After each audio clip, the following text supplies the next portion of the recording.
Pull over safely. Vehicle is shutting down. So I'm standing outside the truck so that the 12 volt doesn't die. Dang, I can't believe it's actually creeping along. It's like a nice little safety feature at the bottom. Every electric car should have a little buffer like this. Like, what are you doing? What? Literally, I am riding in the middle of the lane, and this is FSD doing this. It's not... What? And now I'm crossing over this lane. FSD is completely lost. This range test has gone to crap. Oh no, it is snowing, it is windy. I-25 is not better conditions, but at least we're getting a good efficiency comparison of Cyber versus Rivian. Severely reduced power. Anything can happen now. Turtle on the dash. All right, range exchange sharing. The Lucid is pulled up, we've plugged in. I love when this actually works just right away. It's ramping up already. Hey guys, a quick note ahead of this video. The conditions during this test completely deteriorated. So this is a cold weather range test you're about to watch. But we certainly went from full to dead. And if you're looking at the range difference between the Cybertruck and the Rivian R1T, both in their longest range configurations, we did get to run them side by side at highway speeds. So you can totally see the efficiency difference between both trucks. However, this is not where they'll get their maximum range like we would have on a mild or warm day with great weather conditions. Just wanted to make that note. Don't judge the full charge range off this video. Conditions always affect testing, but when we put the numbers on the website, we do try to have the vehicles in pretty great conditions. Maybe we'll make a winter test profile. So enjoy the Rivian and Cybertruck side-by-side range test in this episode. Thank you to our sponsors for today's video: Amber, StarCharge, Eaton, and InfyPower. Today's video is sponsored by Amber, providing modern protection plans for your Tesla's battery and more, without the hassle of long-term contracts or upfront payments. Check out the link in the description to explore their plan options and use code SPEC5 for a 5% discount on all plans. This video is also brought to you by StarCharge, the largest EV charging manufacturer in the world, and is also a provider of residential and commercial battery storage with microgrid solutions. And Eaton. Eaton is a one-stop shop for implementing reliable and innovative EV charging infrastructure at your site. Across all applications, Eaton's EV charging infrastructure, hardware, and software gives you the scalability, flexibility, and intelligence you need to charge today and scale up tomorrow. Learn more at eaton.com/EVCI. And InfyPower, the largest EV charger module provider with over 3 million power modules running reliably worldwide. Their latest G2 collection features ultra-high power density and efficiency for EV charging and energy storage integration. InfyPower, innovation for your power. Hello, good morning, and welcome to a range test comparison of the longest range Rivian R1T and the longest range Tesla Cybertruck. Which can go farther on a charge? That is what we will find out in this comparison video in our typical 70 mile per hour highway range test, where we charge them to full and run them to where they completely die on the side of the road and can't move anymore.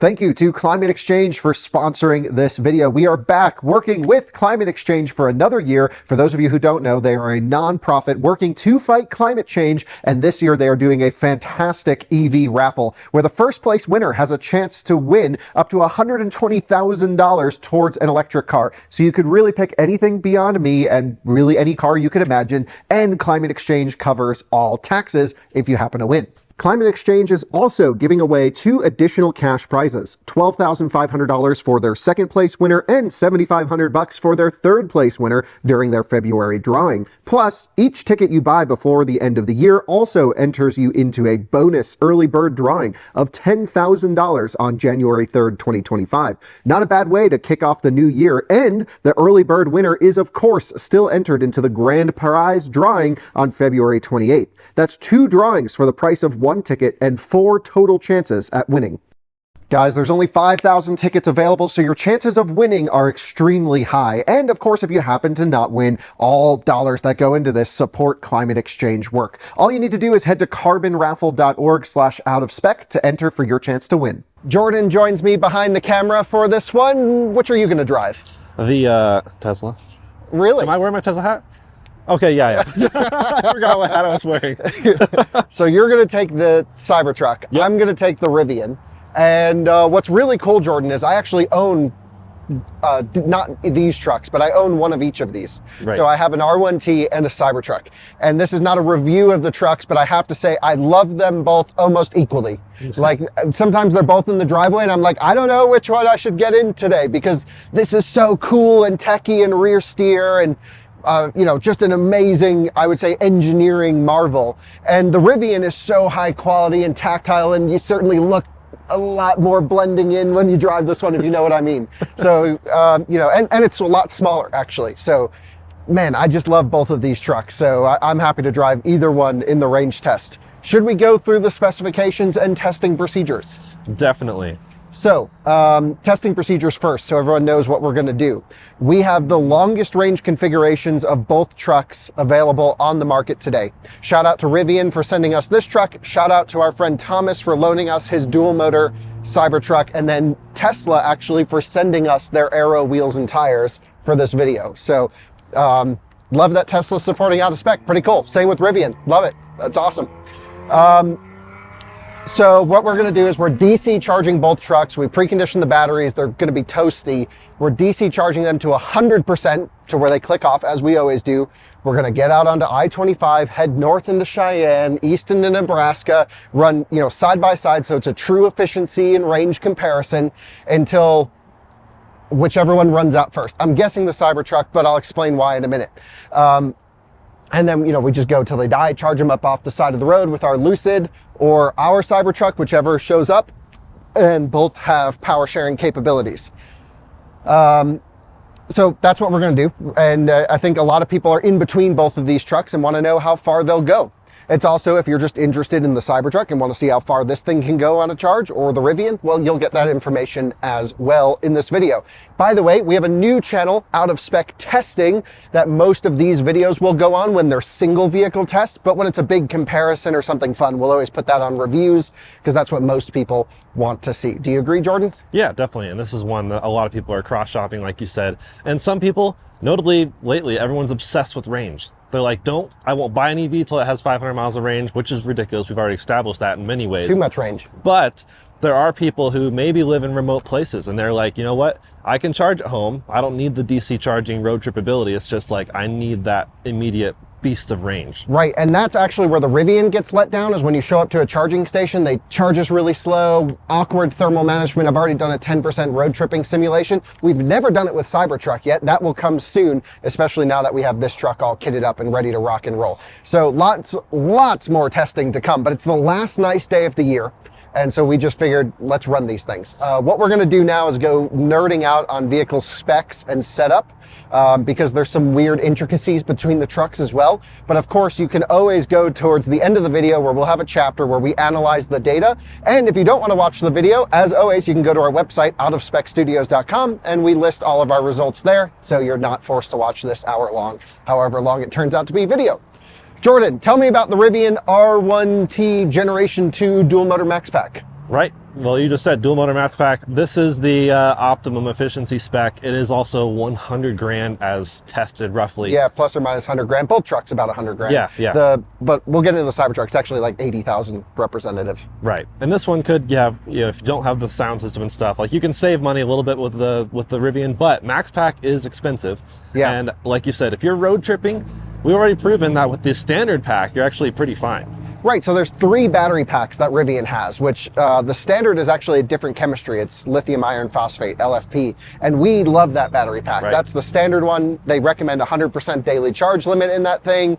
LFP, you can kind of beat the crap out of it. Maybe in absolute cold temperatures, it might charge a little bit slower, but you can still precondition, and I think it would be totally fine.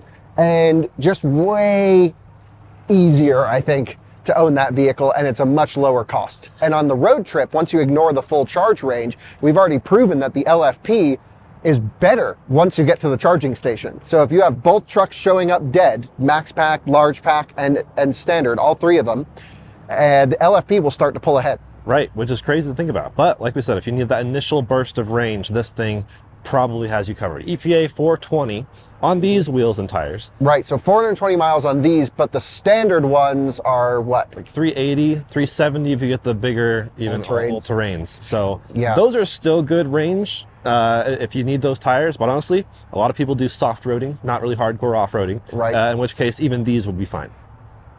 We've also done some podcasts in the past, and I think a reviews video as well, where Rivian will rate different specs in different cycles and the EPA. Right. So they're not always apples to apples. So they sometimes make their long range ones a little bit longer range and their standard range ones a little bit less range.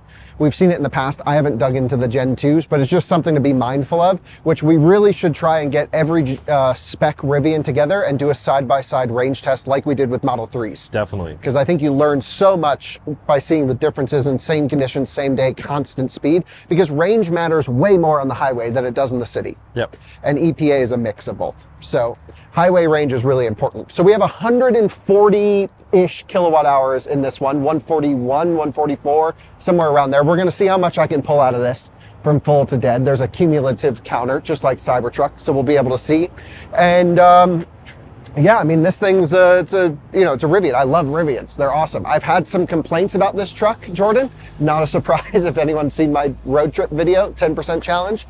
We're not gonna focus on those. That was this morning. Right. So I just posted that video. I just want to go on a range test, and I've reset the truck, so hopefully the driver assistance is back working.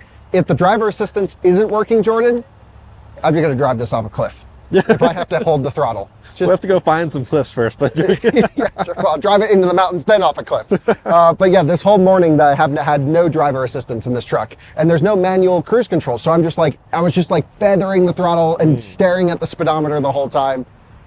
It's happened to all of us at some point in testing because cars do break, but it was just so annoying. See, in this thing, I will have cruise control, but not steering assistance. But it does have FSD. It does have FSD.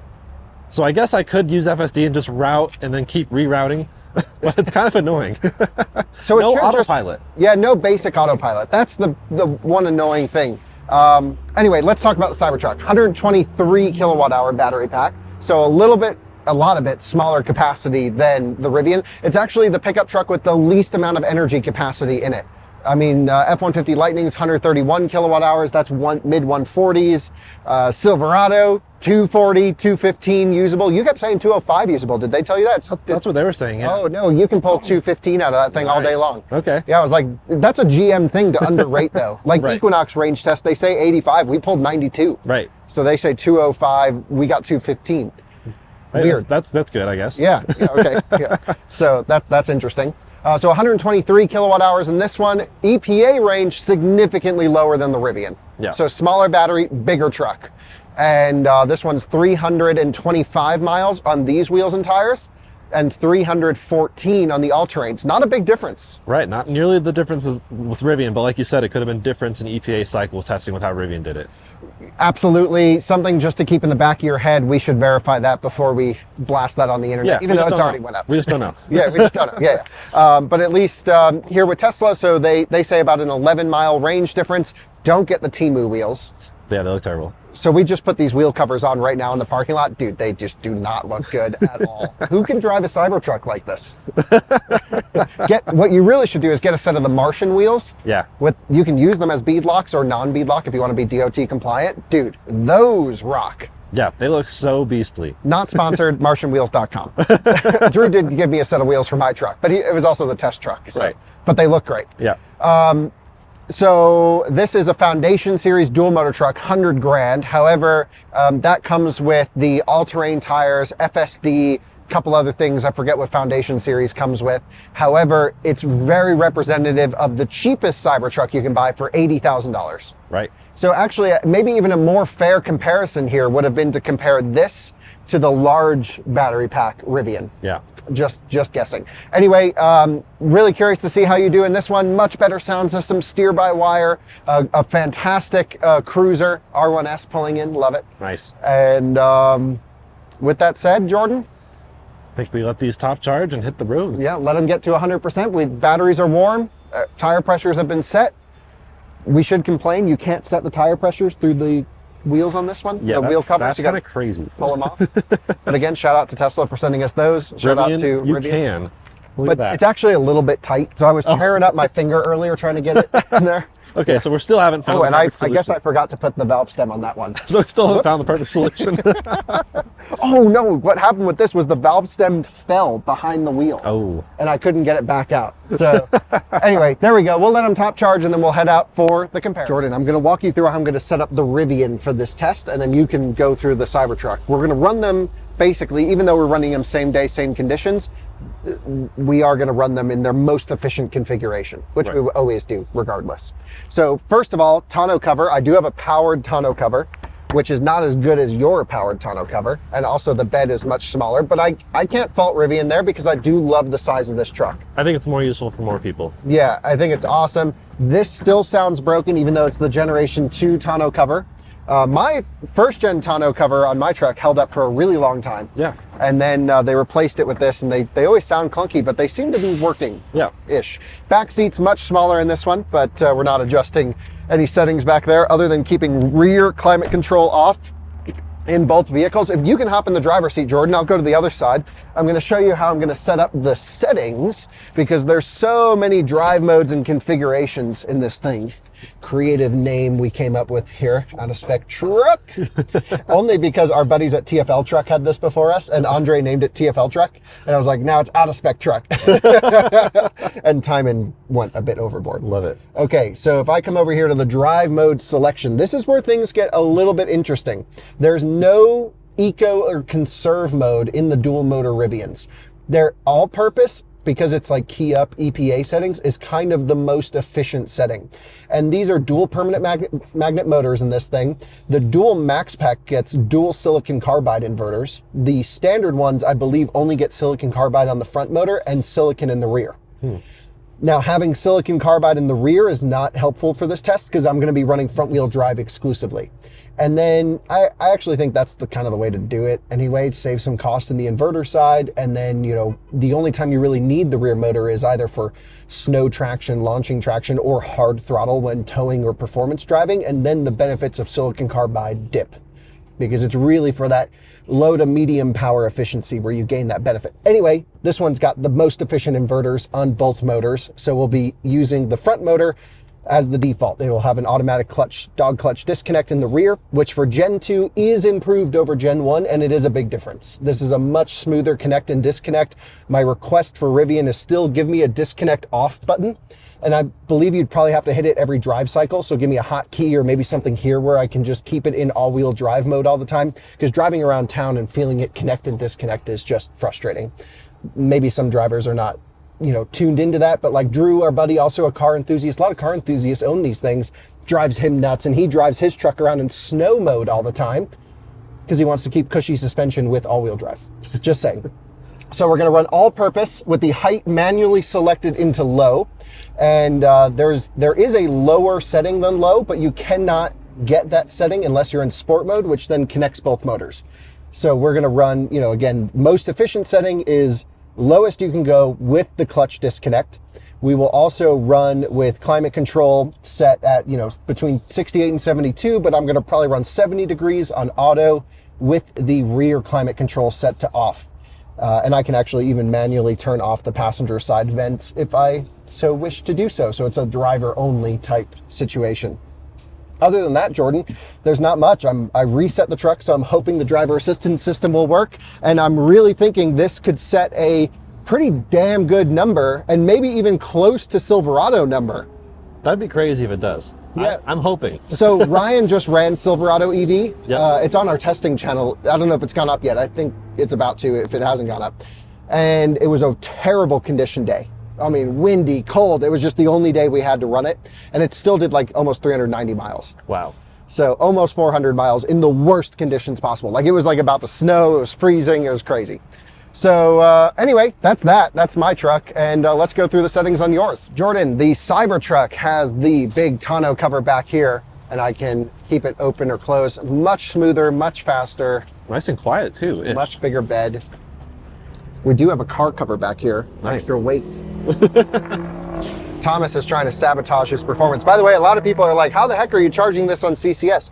Don't do this. Yeah, not sanctioned whatsoever. Not this adapter thing. Actually, A to Z makes a long nose adapter that's 1,000 volt rated. Maybe that's way safer than whatever we have going on here. This is like a breakaway adapter that's already not my favorite in the middle of the CCS adapter with, yeah, just don't. We'll gloss over that. Yeah. Anyways. it's working. I did order a to Z adapter, by the way. So Jordan, hop on in here. We'll go through the settings. Dude, the Cybertruck top charges better than the Rivian. Really? You're already at 99%. Wow. And that's at 90, low 90s. So we'll have to shut loads off once this completes. So a couple things to think about here in terms of settings. Way simpler than the Rivian. The first is you're going to make sure that you're in low suspension. So when you're disconnected, it'll go. Right now it's in entry mode, but you'll go up one. You can set this by going to custom chill. You actually want to go for the focused suspension. It's the rough setting, but this actually uses a bit of electricity to soften the dampers. So it's a little Cybertruck trick that if you really absolutely want the extra 1 foot of range, go to the stiff suspension. And then preferred ride height lower. We're also going to disengage slippery surface because we want to use that single permanent magnet motor in the rear of this truck. It's a dual motor truck and it has an induction motor up front. So rather than having a clutch disconnect system like the Rivian that's clunky and a mechanical component, this actually has a induction motor that can essentially shut off with no flux related losses. However, there is some gear train related losses. I mean, you're still spinning the motor. Right. It's just not creating a flux while it's in spin unless you induce a current to it. Unlike the permanent magnet motors that always come to some kind of, theoretical drag that could be like 1 to 4 kilowatts worth of drag, which is why they disconnect the clutch. Still better to have a disconnect for range, honestly, because you reduce the gear train losses, but I'll take this compromise any day of the week just from not having the clunky drivetrain and the extra mechanical component. Right. Lucid does dual permanent magnet motor, but they can shut one of their motors off below 80 miles an hour, which is pretty cool tech. As far as I know, no one else can do that. Part of that helps with their high voltage. Anyway, that's kind of it. We're going to keep apply brakes when regenerative braking is limited because we want to, of course, maximize the amount of regen. That really only applies when you're at 100%. It'll coast a bit. And then if you absolutely need to hit the brakes, you can. I'll just show everyone how both of these trucks have cool software stuff. So this truck is, 1,500 more miles on it basically than that Rivian, maybe 2,000, something like that. Both very fresh trucks. If I come over here into service mode, you can see one of the main benefits of Cybertruck is it's much bigger, but I'm actually guessing the efficiency is going to be pretty close. I don't know that to be true, but part of that comes down to the high voltage nature of the Cybertruck. Interesting. We have a fault here, dude. You see that red? Yeah. How do you get that back up? So, do you have to leave service mode and go back? Oh yeah, here we go. Click this. UMC detected contactor stuck open. Is that because of our adapter? It could be. Something's welded. Oh my God. Wow. Contactor welded. Interesting. So hopefully we can get that back out. Yeah, hopefully we can get that out for sure. But you can see we're up to 816 volts right now. Wow. Really way the heck up there. So pretty cool how high voltage this thing gets. If I come here to the high voltage battery, it will tell us we're at 98.6. So when you full charge a truck, this is the battery pack. This is ignoring buffer. Mm-hmm. This thing really does get up to full. So that's a Tesla thing. So cool. All right, well that's that. That's the Cybertruck. And yeah, you're just gonna run this thing low suspension, chill mode. Yeah.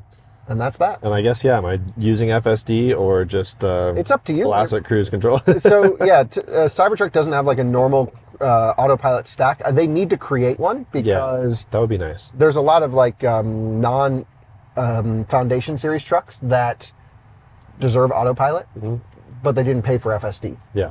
So if I do FSD, I want to have off the automatic speed situation. Yes. And just make sure everything's right at. Yeah, and we'll of course use GPS to figure out what the actual speed is. Yeah, I would just run absolute 71. Yeah. Yep. Yeah, I think that's how I would do it. That way it just locks, because I think this is one optimistic. Yep. Anyway, then you'll reset your trip, and so I guess we need to figure out which one Thomas wants to use. We'll keep Trip B lifetime for his truck, because this is a truck we'll see on the channel a bunch. So we'll make sure he doesn't do that one. We'll take that out of Trip card. Trip A will be range test, and his grandkids made it green. Yeah, when I picked it up, I was expecting a green Cybertruck. Oh yeah, here comes an Ioniq 5. We got a full Nice, station here full. today. I guess it is a weekend. Range test. Reset. Always make sure you don't reset lifetime. Yep. And we'll Sweet. also do, since last charge, current drive. Rivian needs to do both of those. Yeah. Because every good electric car has these 3 things. Yep. And 1 lifetime, and Volvo gets it. Yep. They're the Of all only people. ones. Yeah, I know. Polestar and Volvo are the only ones. Okay, so we'll let them top charge, and then we'll head out for the test. But no heated steering wheel, no heated seats.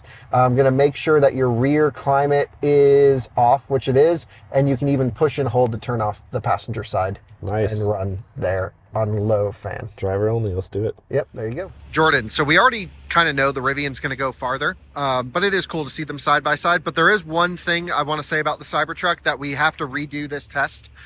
Maybe even with our buddy Dan's truck or this truck. I ordered new mud flaps for this truck. We just haven't gotten them yet. Thomas went off-roading with this thing and tore up 3 of his mud flaps. So we have 1. Which is a normal thing, by the way. It's annoying. That's normal. But, Right. I mean, your mud flaps have been compromised a bit. Oh yeah, mine are gone too. So mine's hanging on by a thread. A truck with mud flaps, you know they haven't really gone off-road. That's right. Yeah. So totally, it will make a difference without question. We're not here to say it's not making a difference, but that, and also the tires. Tesla sent us these Aero Wheels and tires. They're the most efficient wheel and tire for the Cybertruck. And I wish I broke them in a little bit more. They have a few 100 miles on them. Typically, we like to do 500 miles. It's close, but not quite there. But Yeah, not quite there, but we'll rerun the Cybertruck on the next good day. It might be until spring, but at least we'll have a good idea as to what it'll do in these conditions with 3 mud flaps missing. it'll make a big difference, but that's the caveat, because we're transparent. Yeah, we want to be totally transparent. Absolutely. I'm here with the Rivian at 99%, and the Cybertruck is also at 99%. We are surprisingly getting to 100% cutoff totally differently. The Cybertruck rocketed to 99%. Who would have thought Tesla would have a better charging curve than anyone? And they have a better charging curve than the Rivian, but then that top calibrating Tesla always takes a little while. And so I'm not sure which will complete first, but that's perfect. We timed this perfectly. Both are doing about 2 to 4 kilowatts right now into the battery pack, just slow top charging. Sorry, I thought the Rivian said 2. It must have said 20 because this is doing 18 kilowatts right there and 420 miles of maximum rated range. Jordan, this Rivian is really taking a minute to top charge here. A minute. Wrong word. It said 8 minutes for the last 10 minutes. Yeah. But it's, they're really pushing every last drop of electrons in here. Yeah, what's the buffer on this thing? I don't know. Not much. No, I feel like Max Pack, to get a little bit more range too, they removed some of the buffer that Large had. I think you're right. Yeah. Wasn't that the case? I think when we last did the Max Pack testing with the first gen, it was like, oh, there's not much buffer in here. Right, but Large went way below 0. Yeah. Okay. Anyway, the wind is picking up. Unfortunately, we thought it wasn't coming till this afternoon, which is why we were here early. Mm-hmm. But these trucks take forever to top charge, so it's now turning in closer to the afternoon. Yeah. Rivian gets this truck back tomorrow. And after our 10% challenge, I can't imagine we're getting it back anytime soon. So if you have a Rivian Gen 2 in the Colorado area, please let us borrow it. Because we still have to do driver assistance testing and some other stuff, but we're just out of time. Yeah. So we're running the range test on this, and we literally tried to do the best day conditions, but you can see it's already picking up a little wind. Maybe 10, 15 miles an hour. We'll do our best to counteract it. The weather app says there's not wind right now, so... Yeah, I don't know. It's definitely some wind. It's not bad, but it could get worse. Yeah. We know tomorrow it's going to be bad. Yeah. So it is what it is. I mean, the conditions are, the Cybertruck we're definitely going to rerun. Yep. Because we want broken in tires, mud flaps, and I just noticed this damage here. Off-road, baby. Thomas drives his truck properly. That's cool. Yeah. So we're going to replace all that, and then we'll run that truck for a real number. But for now, we'll put the web number on the website because that's what the best we got. Yep. Okay, so fingers crossed this thing completes in less than 8 minutes. But at this rate, we'll be here till tomorrow. 104 kilowatt hours later, we are complete. 104 minutes, too. Yeah, 104 minutes. Dude, that took forever. Okay, but so did the Cybertruck, but whatever. All good. Trucks do that. So we'll do this. Will the Gen 2 port close with the flap down? Because I do this all the time in my Gen 1. Yes, thank goodness. Unlike Macan power ports. Rivian better than Porsche, we've just learned. Okay, so in terms of setup, truck on. We'll keep climate off for now. We're going to run low, all-purpose. Got to reset the trip. About trip A. Reset. There we go. In reverse, climate on. Turn off that side. Double check rear is off. It is 72 degrees. We're going to run 70. In reverse, Terry. And off we go. In team green, a Cybertruck. I'm just going to leave it green because that's how Thomas had it, and that's pretty cool. I'm going to turn climate back on. Again, we keep it between 68 and 72, depending on the actual interior ambient temperature. We keep it at the range because different cars do feel differently at different temperatures. That's not always a blanket thing, but we've got passenger climate, turn that off. Rear, we'll just double check, is off. So it's essentially a driver only climate situation now. And we are off, ready to go. So I will probably try full self-driving just to see how that goes. I think he's telling me to go first. So I will lead the way. I'm not going to turn on FSD yet. I've just had some issues with the Cybertruck FSD. I have FSD in my Model 3 for now, and it's totally incredibly amazing. Cybertruck FSD I've had some issues with, and I've actually barely used it. So I don't want to say I'm completely representative of all Cybertruck FSD examples, but we'll just see how it goes in this thing. But notably, FSD really hates if you have a phone, so for the sake of filming, I'm assuming I'll be turning it off. That's my guess. But we're gonna jump on the highway, double check our speed, double check everything, and we're gonna hit the road. Whoa, it won't go forwards because it doesn't have regen. I'm like full throttle right now, and I'm literally floored. And then we start moving. So because it can't regen the motors, it wasn't applying forward torque. That's hilarious. I feel like my Rivian doesn't do that, but I guess I don't full charge it very much. I have 0 regen. I'm just straight coasting, which is, you know, once your battery's fully charged, you can't charge anymore, of course. But that was hilarious. So, you know, normally I just go into drive, hit the throttle, and it, you know, I guess regens to a stop and then applies forward torque. This just kept rolling backwards. I don't think I've ever experienced that in an electric car. Other than maybe old Model S, but even then they would try to make you move forwards, and then there would be a little pause as they shift, you know, shift electric field, not gear train. All right, let's go, Jordan. Let's honk at them. I also reset the range test trip meter just in case, once again, right as we left the charger. But yeah, I'm really curious. Guesses have been all over the place. Like Kyle said, it is getting a bit more windy now. But people in the comments have been guessing the disparity between trucks to be between 40 and 50 miles.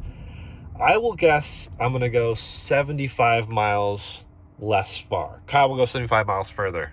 Look at that thing in my rearview mirror. Yeah, we'll see if that's actually accurate, but I think this will be very interesting. Swipe over, going to have my stats right here on the screen, and we'll see what the watt hours per mile is. I'm going to guess roughly 500 watt hours per mile in these conditions, but we'll find out shortly. Honestly, it was going to be a beautiful day, but a storm is rolling in. We'll see how far we beat it, if at all.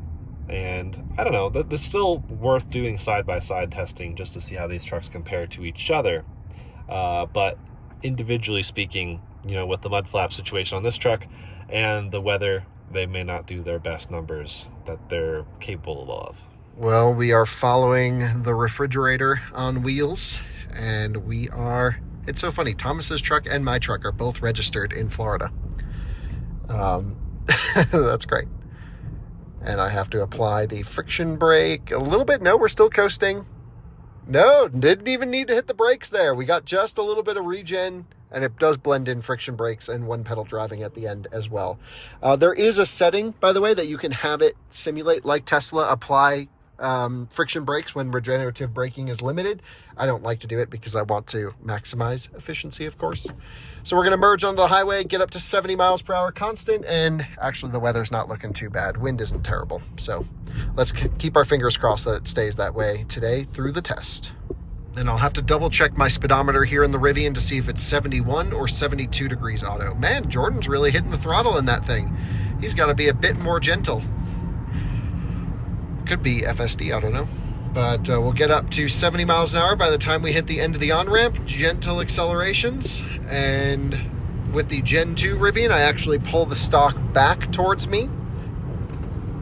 And, oh, thank goodness, resetting the truck worked. And I can double pull back. Now we have lane centering. I'll set it to 71. We'll set the distance to the farthest so we don't draft. And it could be 71 or 72. I'll double check. But hell yeah, we are up cruising. You can see we're just in front wheel drive mode and our suspension is in low. We're set up. We're ready to roll. This is how it's going to be until we can't move anymore. So here in the Rivian, 72 miles per hour is 70 constant GPS. And things are going well. You know, there is just something about a Rivian that feels like home to me. The seats are great. The interior is extremely high quality. Everything about this truck is premium without being pretentious. Similar things I say about Volvo products. There's a little bit of that Scandinavian vibe going on here. And man, they just are awesome. And now that driver assistance is back to working after a truck reset, I'm feeling better about the R1T. I still think Gen 1 is better in many ways. I just can't get over the charging performance of this truck, how it's not very good. But yeah, we're gonna ignore all that, just see how far it goes on the charge, because that's what this video is about. All right, we've eased up to 70 miles an hour on the highway, and I checked the speed, and this is why we always check the speed, because even though other Cybertrucks and Teslas will do 1 mile an hour over, apparently maybe with this wheel tire combo in the Cybertruck, 70 indicated is actually 70 DPS. Let's see if FSD gets over for this semi-truck up here. That would sure be nice. See, normally right now is when I'd get over. And there we go. So it was a little bit delayed, but it did actually do it. So we'll see how FSD is. So far it hasn't kicked me out, it hasn't gotten mad. It's already getting back over, so we'll see. It might impress me. I do have it routing to basically what is an exit on the highway in about 100 miles. It says we get there with 61%. Interesting. Earlier it said 53%. So we'll see how accurately it predicts the weather conditions, but with a side wind, a crosswind up in Nebraska, I'm not expecting great efficiency, so we'll just keep an eye on that. Like, for example, right now we're not doing great, 700 plus watt hours per mile. Yikes. We are approaching the border of Wyoming and Colorado, and we are right about 91, almost 90% state of charge. So that's actually not too terrible at this point, but we'll see what happens, especially once we hit crosswind. But I think we're actually hitting a bit of a headwind right now. So with that in consideration, and the temperatures not being very warm, I'm actually impressed. I was not expecting to hit this border at, well, now 90, but I was expecting to be high 80s at this point. So we'll see what happens. We are definitely doing only 650 watt hours per mile, so that's well under 2 miles per kilowatt hour. So really not great as far as the efficiency standpoint. And this does keep dropping. It originally said 61%. This is the turnaround point that I'm mapping to. Now it's saying 57. If it keeps getting lower, we may not even want to turn around there. We may turn around a bit sooner just to give us that extra buffer in case we need it. But that's where we're at right now, 90%-ish check-in. Full self-driving is working great though. We have this little green icon that indicates it is hands-free. Of course, it's a square because it's a Cybertruck. Over on the Model 3, Model S, etc., that's a green circle, which is funny. The little things, the Cybertruck font, everything's a bit different with Cybertruck. I'm okay with that. I wonder if Cybercab will take more of the angular stuff. I didn't really see much of the software from the videos of the people who went. Not sure why we didn't get invited to that, but hey, who knows? I can't wait to see Cybercab in person at some point, but I'll just keep chugging along. I'm in the Cybertruck. I'm enjoying it. It has a good sound system, although I'm listening to podcasts, which means I actually prefer just in my ear instead of using the sound system. But sound system in Cybertruck really is quite good. Still not amazing. I actually want to say Kyle's first gen Rivian with its Meridian system, at release anyways, was amazing. I feel like it's had a few issues here and there, but that system I actually prefers slightly over Cybertruck in most ways. You can EQ the Cybertruck to sound good, and it's way better than the Gen 2 sound system in the Rivian behind me. Otherwise, everything else in the Cybertruck is pretty great, pretty normal. I prefer the interior fit and finish and feel of the Rivian. I prefer the look of the software slightly. I like both. They're both very cool. I prefer having the driver screen. I'm used to it in the Cybertruck, having this huge center display, but there are definitely things I prefer about the Rivian. But honestly, I partially chose the Cybertruck today because I just love full self-driving. I like a driver's assistance that's not limited to pre-mapped. That makes a much bigger difference.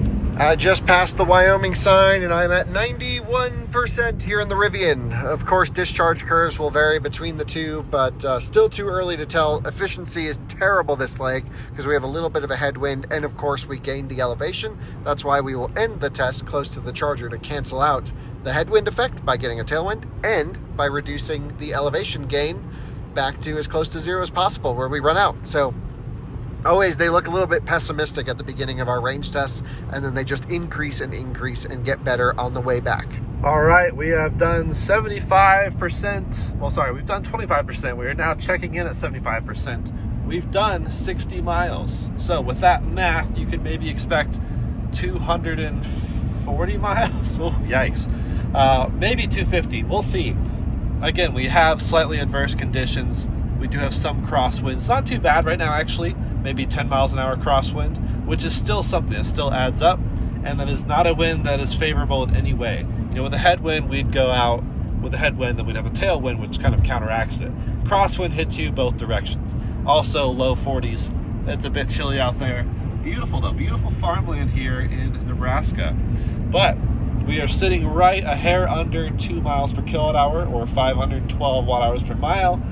And we'll see how far we have yet to go. 29 is the exit we're looking at, so it's about 41 miles away. We have just dipped from 75 to 74% state of charge. I was just trying to pass that truck before I filmed anything, but I was 72 miles, figure 71 miles at 75%. Efficiency not looking so good, 1.84 miles per kilowatt hour. Not too far off the Cybertruck. Again, the roads are empty right now, so I don't have to draft off of him. He's not drafting off anyone. It's pretty perfect. And we're about a half a mile an hour off in our speedometer, so we're balancing it out. Basically, I'm pretty locked in at 70. He's like 70.5 is 70. So I'm asking Jordan to like bounce between 70 and 71, and we're messaging about that. But efficiency is always a little bit better on this side of Cheyenne. So you can see we're up to 2.16 miles per kilowatt hour in the last 15 minutes. But since we left, we're only at 1.84, but that will continue to climb. This Gen 2 also has automatic lane changes, so I can click up on the turn signal. It'll find a spot in the lane and then automatically make a lane change. Very nice. So the driver assistance is good. There's definitely room for improvement, but when it's working, it's actually, yeah, pretty nice. Just wish it wasn't locked to pre-mapped roads. And we are in Nebraska. So basically, we are going to have to turn around early whenever the Cybertruck needs us to. But the wind didn't turn out to be so bad. This is, yeah, not terrible. So I've received 2 warnings in the truck that have self-cleared, thankfully, but, you know, may as well make mention of them. The first popped up and said turn signals not functioning. They do function just fine. And another one that just popped up said auto high beams not functioning. Interesting. Okay, but they seem to have self-cleared, so I think we're all good, but I have had 2 warning messages pop up so far. Is Rivian turning into VinFast? No, let's not go that far. Jordan and I just got off the phone and we were going to do an update because it's incredible how the Cybertruck is actually more efficient. Now I have a larger battery pack, so I'm like 3% higher than he is. We're at 67% here in the Rivian, but I'm at 1.84 miles per kilowatt hour and I've used 48.5 kilowatt hours. Jordan's more efficient in a much larger truck, much larger, interesting triangle.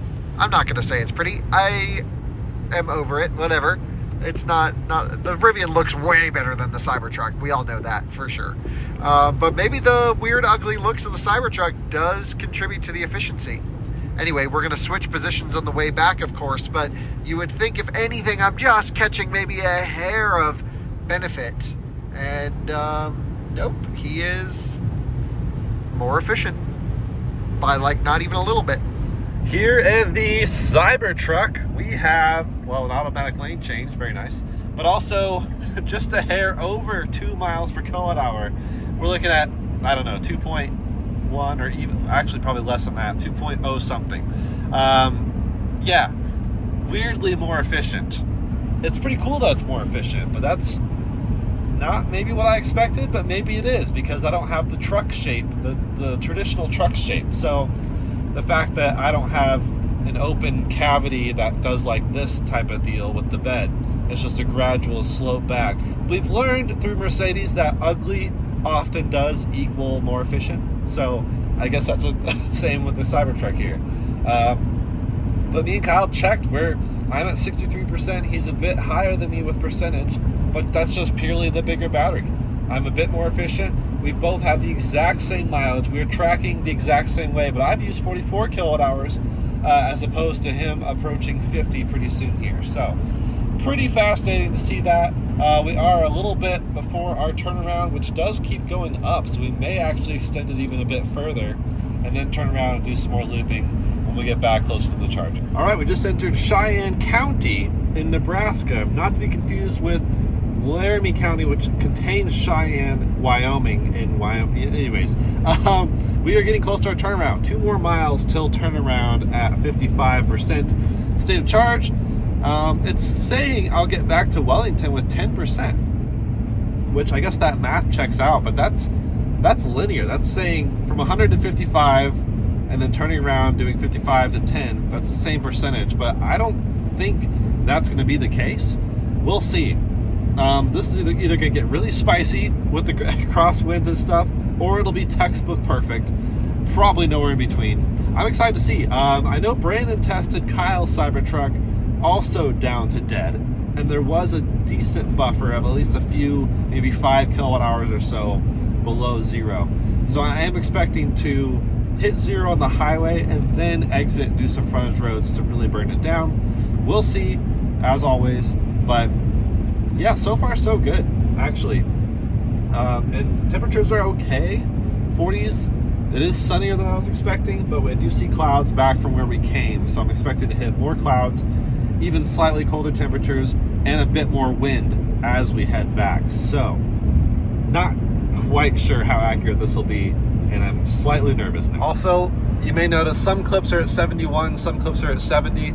It is on the precipice of the actual GPS accuracy. So I've just been kind of oscillating back and forth a bit, and Kyle's been doing the same just to make sure we get as close to GPS 70 as possible. But here we go. FSD was slowing down a bit too much here.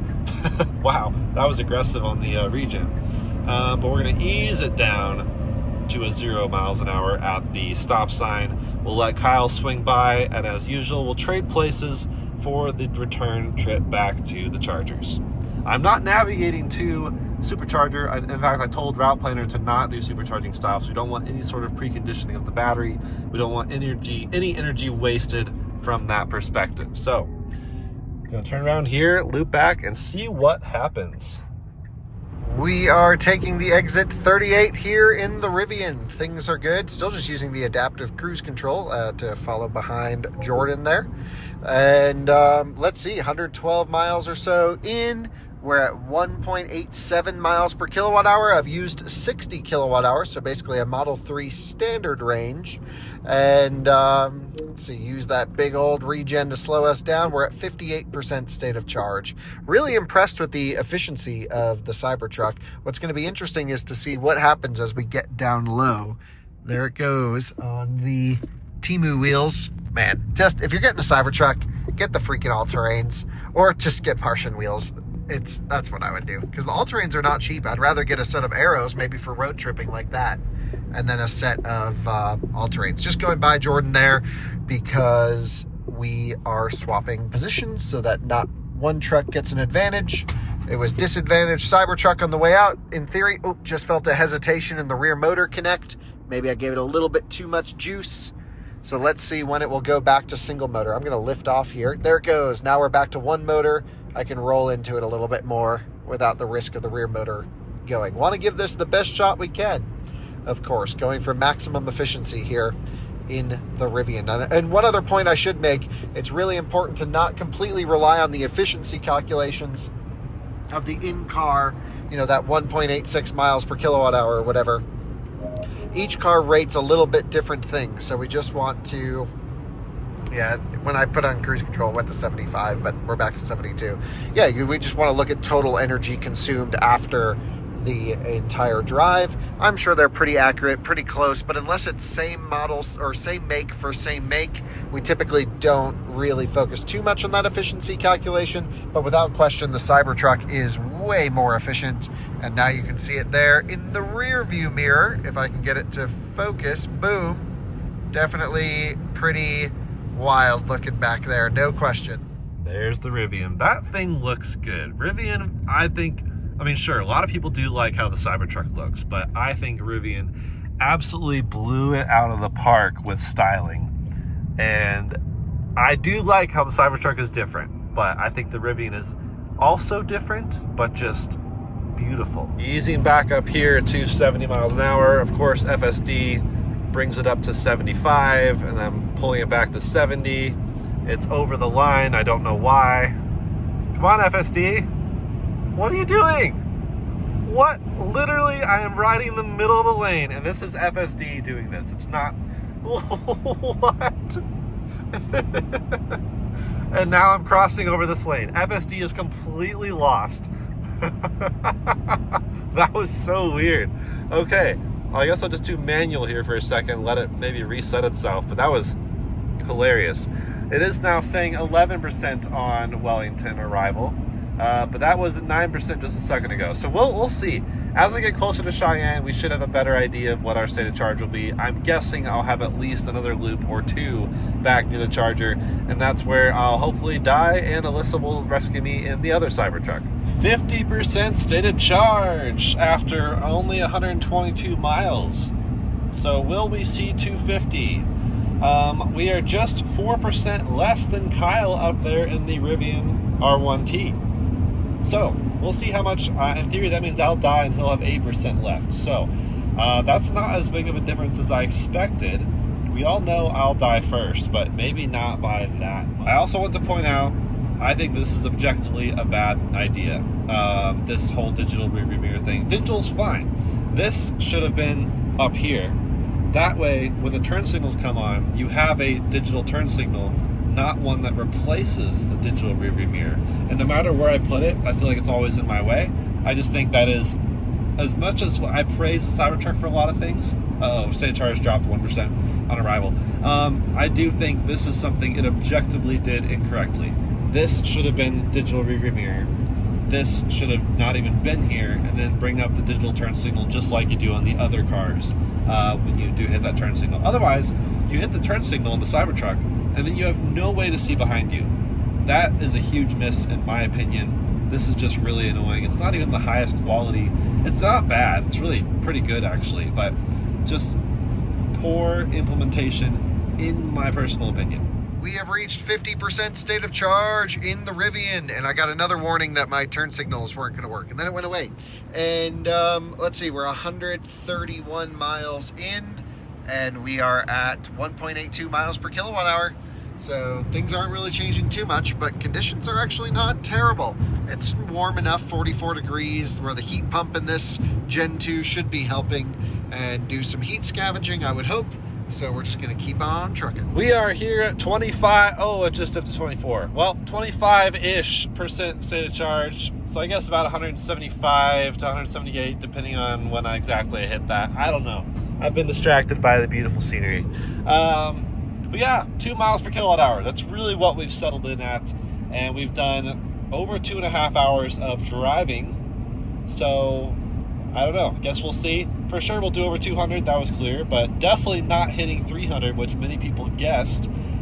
Even with if the temperatures had been warmer with no wind, I still don't think we would hit 300. That's just not what I've seen with Cybertruck efficiency, regardless of powertrain. So we're settling in at 9% arrival, so we will do another loop as expected. Don't worry, Cybertruck, I'm paying attention. So I'll check in with you guys when we turn around. We'll see what the loop situation is. Kyle is, of course, a bit more, has a bit more range than I do, but not as much as I would have expected for the disparity in battery size. My efficiency is just better than I thought. Oh, dang. This is not the sight you want to see when road tripping. The weather conditions were great right up until now. Major crosswind, little flurry in the air. It's 37 degrees out, so I guess it could be. And we need to get the heck back over to I-25. I-25 shows no wind on the map. It's crazy. It's like there's this little sliver of no wind. But, yeah, let's get the heck out of here. It's looking slightly apocalyptic here in Cheyenne. We're just on the edge of the storm. Looks like the storm is mostly north of us and to the west. The mountains are definitely getting some snow today and tomorrow. It is still above freezing, which is nice. But that's even with these adverse conditions. I'm impressed to see my just about 2 miles per kilowatt hour result here. So getting close to exiting, then we head down 25. That should be a tailwind actually, which would be nice because that was a bit of a headwind on the way up. So I will for sure make it back to Wellington. 8% now is what's quoting. So I'll do another loop or two. Then I should be rescued by Danny and the Lucid, my brave rescuer, every time I seem to run out. This range test has gone to crap. Oh no, it is snowing, it is windy. I-25 is not better conditions, but at least we're getting a good efficiency comparison of Cyber versus Rivian. You know, we'll just have to do it again in the summertime and get some better results. This is a good winter test, I guess. I don't know if it's a good test, but it's a test. And yeah, I was at like 189 miles at 25%, maybe somewhere around there. We're just about to take the exit here to head south towards I-25 at 23% here in the Rivian, using that big regen to slow us down. Thankfully, the road is not slippery. It's melting on contact, and at least according to everyone down south, it's not snowing down there yet, so we should be okay. A-okay. Man, I've never done a range test where the conditions have just plummeted this poorly. Whew, thankfully, that is pretty much over. We just crossed into Colorado, so just a short stint of some pretty bad weather, and even the sun's coming through now. Wow. Woohoo! Better conditions. By the way, we've passed 25%. I think I mentioned that already. I forgot to film it. Sorry. We have reached our turnaround point. So round trip efficiency to basically our start location, 1.85 miles per kilowatt hour. Now, this is clearly a winter range test and clearly not optimal conditions. 85 degree summer day with no wind is going to get significantly more results. And we've seen that just from testing the other trucks. But it is a really good side-by-side range test. And that is where the external conditions don't matter as much. You can see, you know, Cybertruck and this running side by side keeps it interesting. Then we can actually see what the difference is between each of the products. I'm going to let Jordan go by here as we make a loop around. Let him pass in the Cybertruck. Sick. Maybe not so sick on those wheels. Man, I really hate those wheels. All right, we are exiting here for our turnaround at about 11%. Going to actually jump back up a few exits, and we'll see what our disparity is. But so far it is about 5% difference, which is not as much as I expected. The Max Pack versus the Cybertruck. It is interesting that the Rivian has 3 different battery sizes. The Cybertruck notably only has 1. Now I'm sure people in the comments will be like, well, what about the range extender? That's just not a thing yet. It currently does not exist. Doesn't mean they won't do it, but we can only comment on what currently is happening. And I mean, yeah, they mentioned it a year ago, and we still haven't seen it come to fruition yet. So if that comes, we are so down to test it. I'd be really curious to see what you get by strapping essentially extra battery to your Cybertruck if you care about that extra bit of range. A lot of people don't need the bed that comes with this Cybertruck. They would be fine with a Cybertruck with a Rivian sized bed.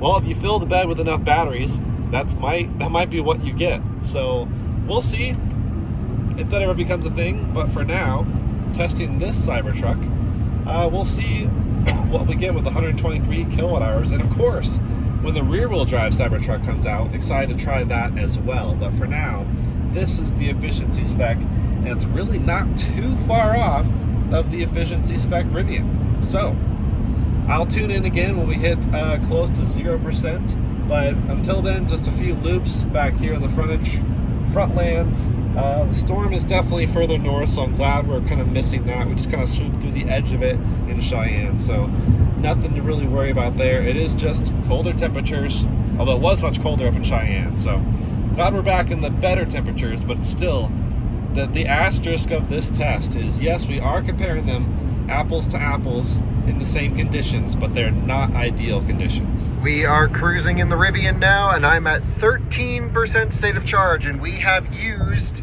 a full Cybertruck battery, 123 kilowatt hours. Now, of course, this battery pack is much larger, so I still have, again, 13%, but this is why efficiency matters, actually.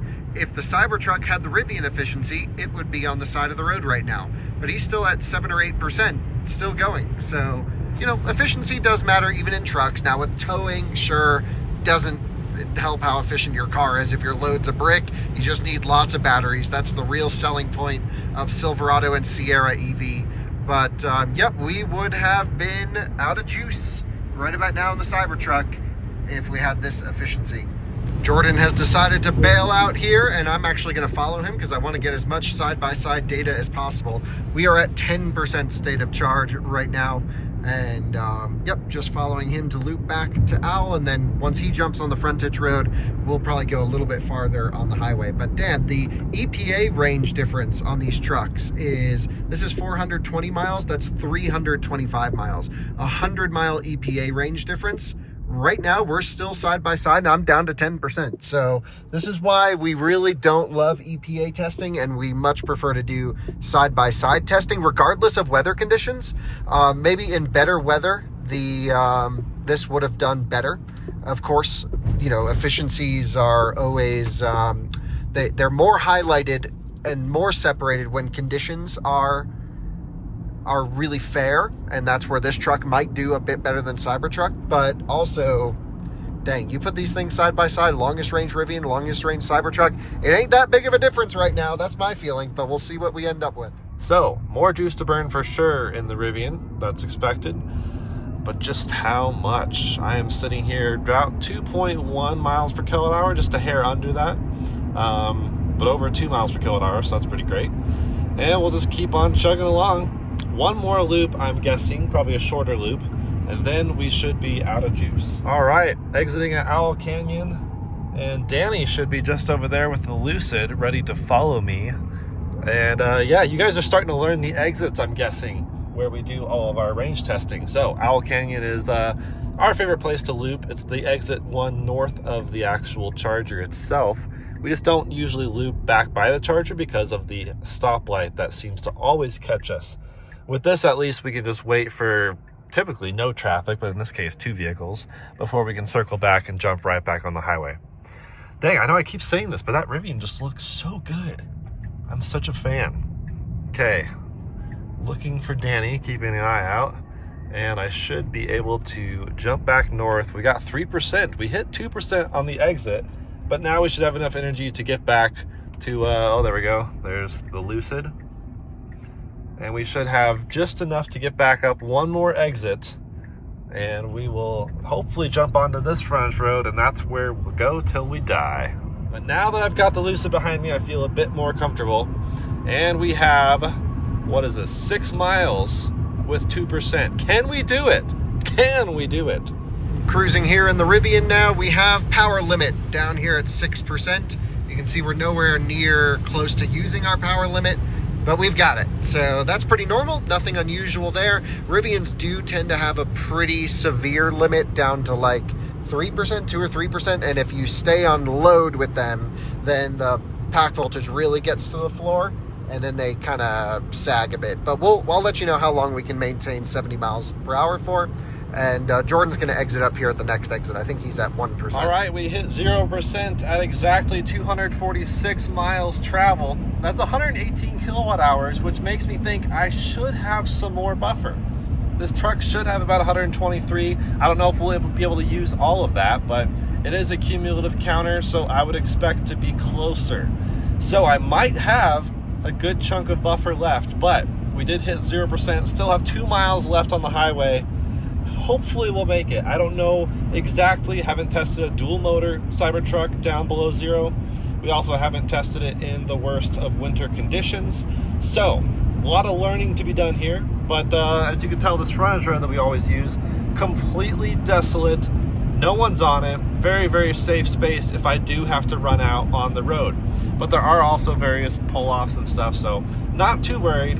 And it helps that we are doing the range test still in the daytime, so no night rescues from this point of view. So, we'll see. It says 1% arrival, negative 1% arrival at this next exit. But I think I can probably hold some speed on this frontage road, especially since we'll go back down the elevation we have just been climbing. I have the Cybertruck in my app, and it was funny, as soon as he clicked to 0%, I dipped to 5%. So it really isn't that big of a difference. Certainly there's buffers, there's more that can happen, but I really expected this to continue going a little bit more. I didn't remember the Cybertruck being more efficient than the Rivian, but clearly it is. I mean, we've used 133 kilowatt hours. But hey, that's winter conditions. I really want to redo this test in the summer when I know the Rivian can shine, because I do believe this truck does have significantly more range than the Cybertruck. That's my belief. This test is not convincing me of my belief, but it certainly goes farther, yes. But also this is, yeah, well, it's all good. So Jordan's gonna leave here, and let's log this stuff. Here the power bars show a power limitation, so we definitely have less horsepower than normal, and being a dual motor, it's still less horsepower than the tri-motor, of course. Still plenty of power if you ask me. I think the dual motor Cybertruck, dual motor Rivian, both of those are plenty of power. I don't really know who needs the tri or even quad motor in Rivian's case, but if you like a fun toy, that is an option. So right up here is the exit. We'll be logging our exact same stats because Kyle's going to continue on burning his excess juice from that max pack, whereas I am exiting just a hair under 250 miles under our belt, 120 kilowatt hours consumed, so we actually probably don't have too much left, and 482 watt hours per mile. That is just a hair under 2.1 miles per kilowatt hour if you are accounting for the stats. So going to end the trip here, and we'll just keep on moseying our way down the frontage road. I'll let you guys know when we start dying, but so far I do have juice to burn. You join me pulling up to Buckeye Road. This is where Jordan will be exiting. If I can show you in the Cybertruck, he's about to pull off there. And maybe he lost a couple miles an hour. I don't know what happened there, but he's pulling off. There he goes, exiting. And I am at 4% state of charge when he's exiting.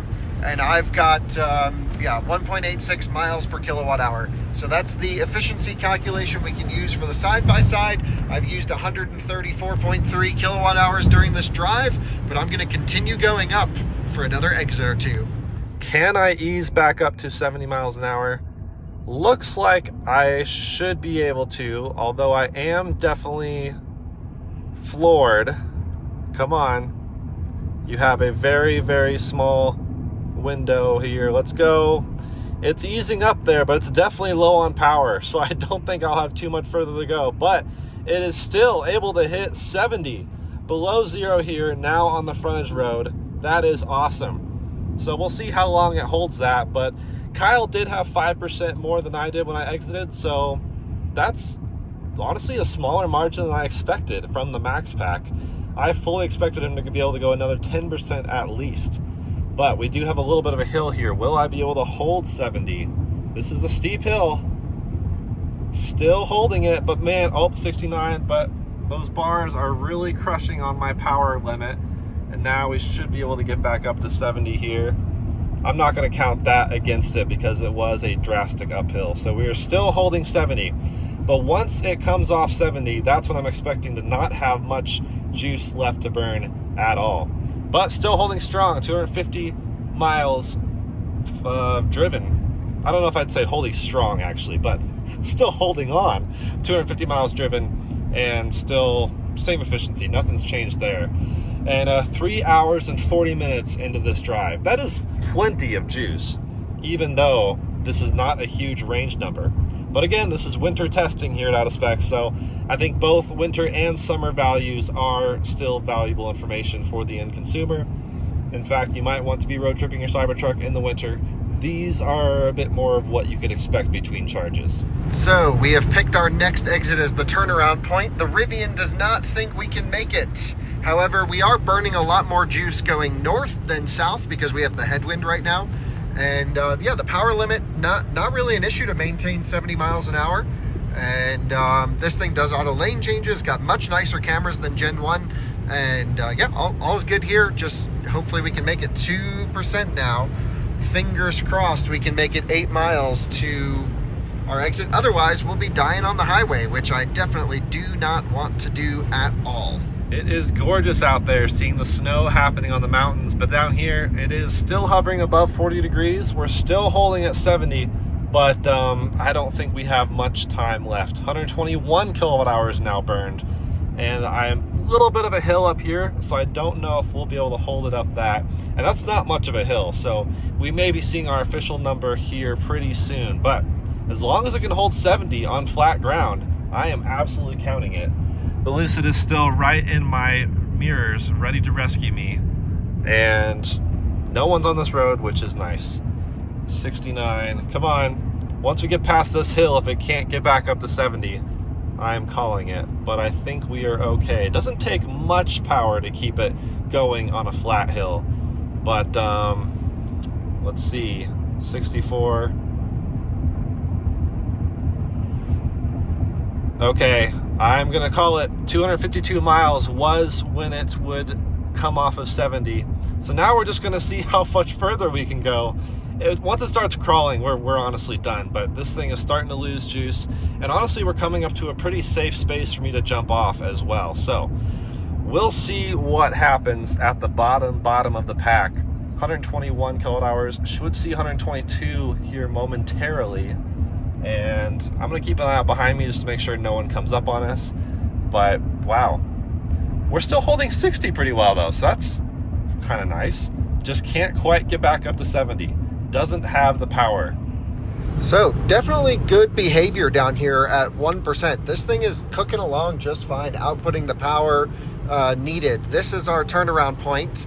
We just got our first warning that says battery almost empty. There was another one at around 30 or 50 miles. I can't remember exactly what, but that's the real first key warning.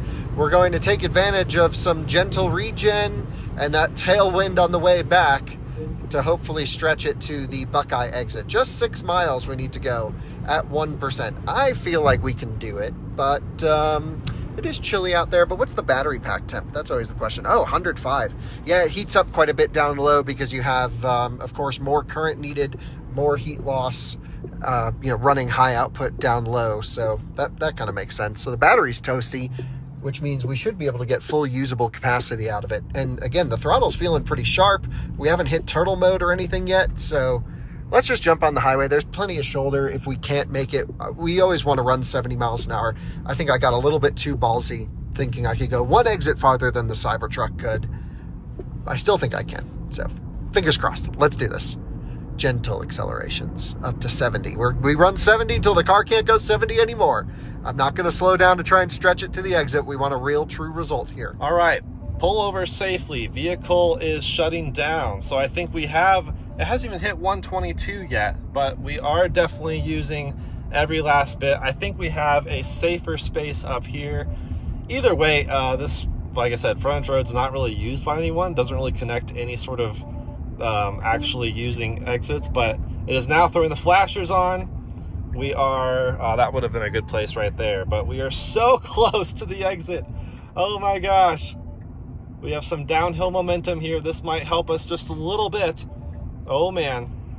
So we should be able to pull off right here. There's the bridge for Owl Canyon. We are so close, but I think this is all we've got in this Cybertruck Dual-Motor juice battery pack thing. Whoa. It's aggressively making noise now. Error. Uh-oh. Error is not a good noise. Critical issue detected. Okay. We are calling it. Certainly much nicer with the tailwind. We're even able to climb this grade, not using our full power meter there, which is awesome. I love how Rivian is clear. We just hit 0% state of charge, and we have traveled, let's see, at 0%, 256.7 miles. And so the Cybertruck was able to do 250 miles before it could no longer maintain 70. Jordan messaged me and told me that. And here we are at 256 when we hit 0, but still no issues maintaining 70 miles an hour. The question is, what is the buffer like on the Max Pack? I'm not entirely sure we've ever tested the Max Pack buffer, so we're going to find out right now. It's just 1 more mile to the exit. I think we can do it. We haven't reached any issues maintaining 70 miles an hour yet. All right, range exchange sharing. The Lucid is pulled up. We've plugged in. I love when this actually works just right away. It's ramping up already. Heck yeah, we should see it sit here at 1 to 2 kilowatts for a bit. But actually, it's ramping up a bit faster than the Model 3s were. Already at 9 kilowatts. That's awesome. So the Model 3s, whenever we saw those run until they're absolutely dead, they would actually sit at 1.2 kilowatts or so for a while to get off the bottom of the pack, and then it'll actually give you a bit more juice once you hit close to 1%. But we are already ramping here. It even says energy limited due to cold battery. So that's interesting, but the Lucid should still let us share down to like 10% or so, roughly. That's what we have it limited to. So that's pretty sweet.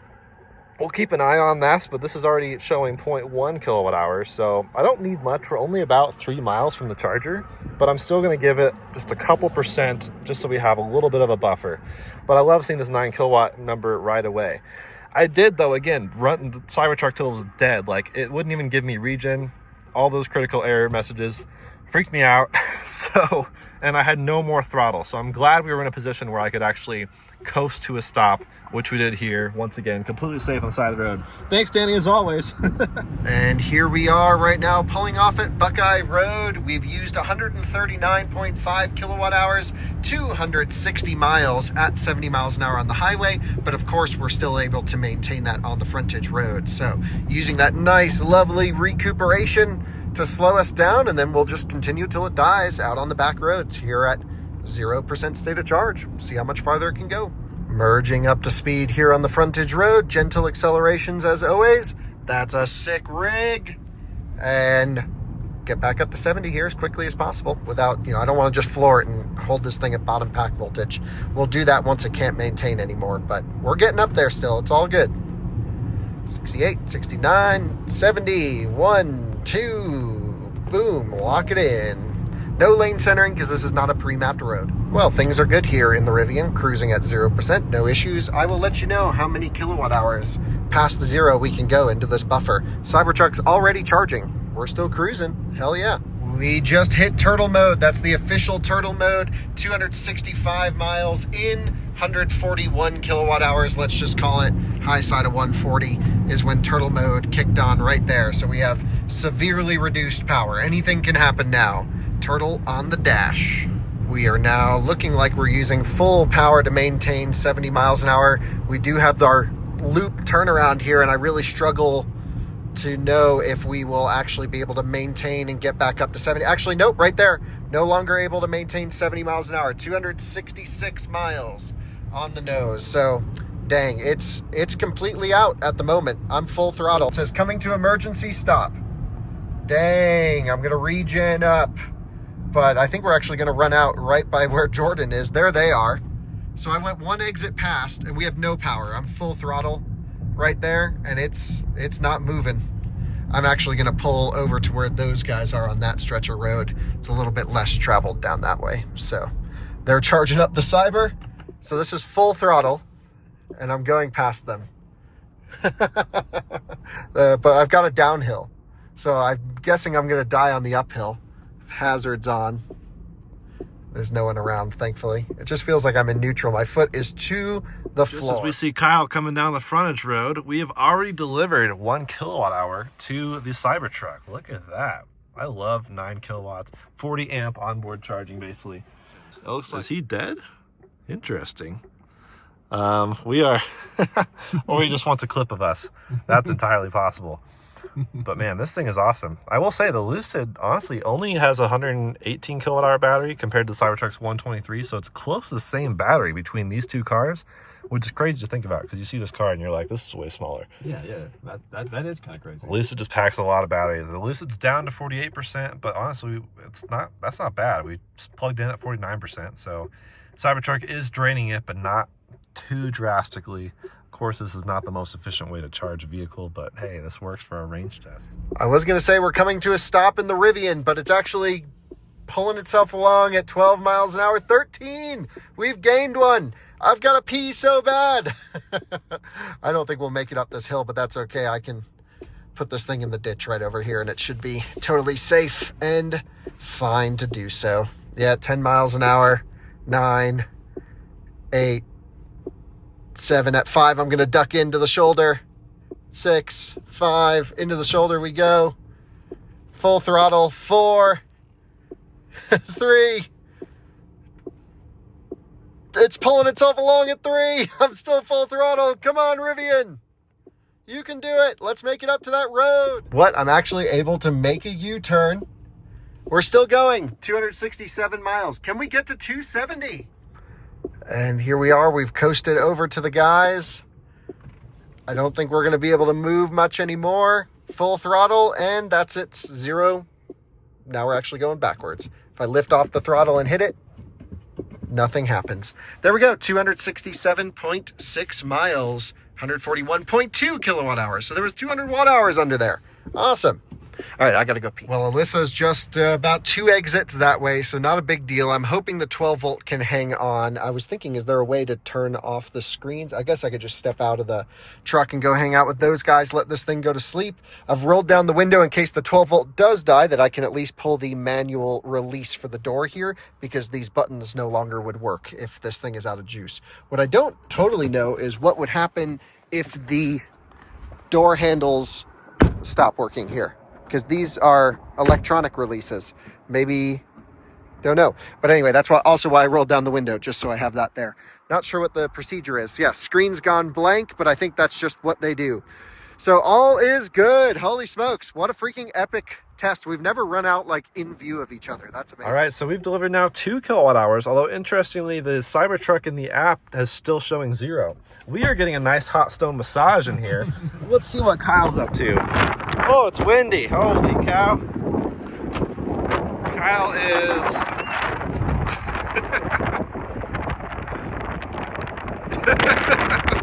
He's standing outside the truck so that the 12 volt doesn't die. Oh, man. Oh, my gosh, it's so windy. Whew. Yeah, Alyssa should be here shortly, but man, that's rough for Kyle. Glad I had a Lucid here waiting. We picked the winner. Well, here we are in our Cybertruck. Thanks so much for grabbing me. All right, you got to guess the range between the trucks. Wow, nice greenery. Between them? Yeah, how different? So they're 100-mile EPA difference, 95 miles. 50-mile difference? 50-mile difference? Mm-hmm. I think it was like less than 15. Oh, wow. We'll have to look, but yeah, cool beans. We'll get this thing juicing. Alyssa has arrived with the tri-motor Cybertruck. We are still cooking in here, literally cooking. We got the heat on, everything, but also still 3 kilowatt hours, and the truck still shows 0 delivered in the app, but there's just no way. It's definitely going somewhere. So the app may not account for the buffer is what I'm guessing. So it's refilling the buffer right now. Then we should see it come off the floor of 0. But the Lucid's gone down from 49 to 45 just doing this. All right, here we go. I've got our EMA 1450 plugged in. I've got a Tesla mobile connector, but we've got the adapter for the J-plug, and fingers crossed this thing will charge. It's getting windier and windier by the minute. So starting to charge. Come on, baby. You can do it. Let's go. Starting. Come on. Just do it. Yay, charging. Hell yes. This is so cool. So we have a Cybertruck being charged by a Lucid, and then a Rivian being charged by a Cybertruck. Great success here. And it's getting right up to full power. Hell yeah, no issues Well, now I don't really worry about the 12 volt. We'll roll up the window, climate's off. Everything's good. Great. I'm gonna go sit in the warm truck. All right, so the Cybertruck finally shows 1% and 1 kilowatt hour delivered. Now the Lucid's drained from 49 to 45 and shows 3 kilowatt hours delivered. So I'm guessing that's what the buffer was. But, well, now it says 4 kilowatt hours delivered. So we've definitely got enough juice to get back to the charger. It's only 4 miles away. So 4 kilowatt hours, that's plenty. So thanks for the rescue, Danny. No problem. Always man. a pleasure. Yeah. How's the Leaf? I love the Leaf, actually. Just got it. It's up to, I think, 250 miles. Nice. One cool thing we can do with Rivian Gen 2, I totally forgot about this. We can put on our little emergency lights, if I remember how to. Roadside lighting will tell people to go to the left of us. Did it catch that? Is it doing it? Roadside lighting? Left. There we go. So now if I go around the back, I can use the new Gen 2 light bars to tell people, hey, move that way. How about that? Works better at nighttime, but still pretty cool. Jordan, we are done with the test. Yeah, both trucks are done. Okay, so first of all, winter conditions, windy conditions, this was a side-by-side comparison. Yep. So conditions don't really matter so much. Would have been great to get full range test on like an 80-degree warm day, though. Yeah. Well, I'm curious to see what both trucks will do, but man, this is not the big difference I was expecting. So it's a 95-mile EPA range difference. Yeah, 420 in this, 325 in the Cybertruck. And it was a 14-mile real-world difference. Yeah. And it's like we went from full to dead. Yeah. And that difference could be bigger in the summer, but like still, that's... And if anything, like it was a little bit against Cybertruck because we didn't have the mud flaps, the tires weren't completely broken in, and it sat after completing for about 15 minutes, which we try to avoid. Yeah. So if anything, like that truck should have done another 10 miles or 5 miles. Yeah. It's just... We need to redo it in the summertime because it could just be the shape of the Rivian is so much more affected by wind than Cybertruck. We see this with Lucid as well, where when the weather conditions start to deteriorate, the efficiency really drops. Right. But then some electric cars aren't as affected. But both of those vehicles, this and Cybertruck, have heat pump, heat scavenging, all the new tech. This even has a clutch disconnect, dude. And I used 141 kilowatt hours. How many kilowatt hours did you use? 121. 121. Oh, so like even on a fresh one, you'd have another 2 kilowatt hours left. Yep. So that's crazy. I mean, our efficiency was definitely different. I mean, mine was 2.1, maybe just a hair under 2.1. Yeah, and I'm 1.89. Yeah.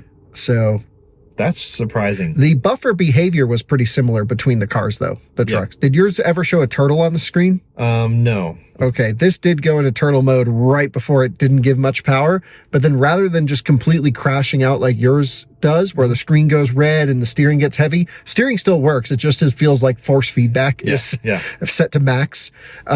This just like crawled around at 5 miles an hour. I don't know if you saw me go up and down this road, but and then it got to this point where it couldn't go up anymore. Yeah, I'm glad I had like a little bit of a hill coming off this frontage road entrance onto this road, because that's the only way I was making it right there. Okay, nice. Well, there we go. An interesting range test. 252 miles in yours and 260. What did I do? 266 in yours. 266. And then you went 2 miles past? Yep. And this did almost 2 miles past. Wow. Let us know what you guys think in the comments. I don't know how EPA is testing. I don't know how you could do it more side by side than that. Yeah, we had identical conditions. So what'd you have your climate control set to? Typically about 70. Okay, well, that's what I did. Yeah, I would oscillate. Like 71 was like too warm, 70 was like too cold. So I was like, dang it. It's just like my Just like your speed. But our odometers were locked in perfect. Yeah. So fascinating. Okay, see you on another one again soon. Bye-bye.